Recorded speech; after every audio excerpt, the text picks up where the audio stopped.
Saikrishna custody మృతి కేసులో కొత్త విషయాలు బయటపడుతున్నాయి. ఈ కేసులో అరెస్ట్ అయ్యి సస్పెండ్ అయిన కృష్ణలంక మాజీ సీఐ నాగరాజు విజయవాడ కోర్టుకు కీలకమైన లేఖ రాశారు.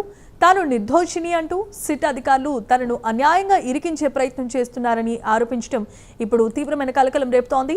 తనను టార్చర్ చేయకుండా చూడాలని కూడా కోరారు. జూలై 8 వరకు జ్యుడిషియల్ కస్టడీలో రాజమండ్రి జైల్లోనే ఉన్నారు. అయితే వీడియో కాన్ఫరెన్స్ ద్వారా మెజిస్ట్రేట్ ముందు హాజరైన నాగరాజు సిట్ తనను బెదిరించి ఈ కేసులో ఇరికిస్తోందని ఆరోపణలు గుప్పించారు. న్యాయవాదుల సమక్షంలో తనను విచారించాలని, కస్టడీలో తన భద్రతకు ముప్పు ఉంది అంటూ ఆ లేఖలో పేర్కొన్నారు.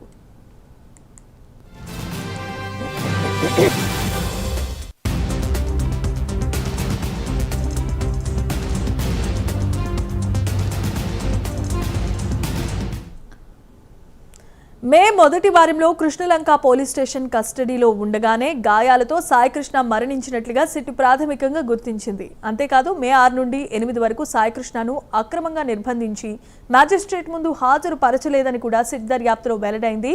కృష్ణలంక పోలీస్ స్టేషన్ టెర్రస్ పై అనుమానాస్పద మరకలు, ఎముకలు, బూడిద, కాలిన హ్యాండ్ గొలుసు, లాఠీని సీజ్ చేశారు అధికారులు.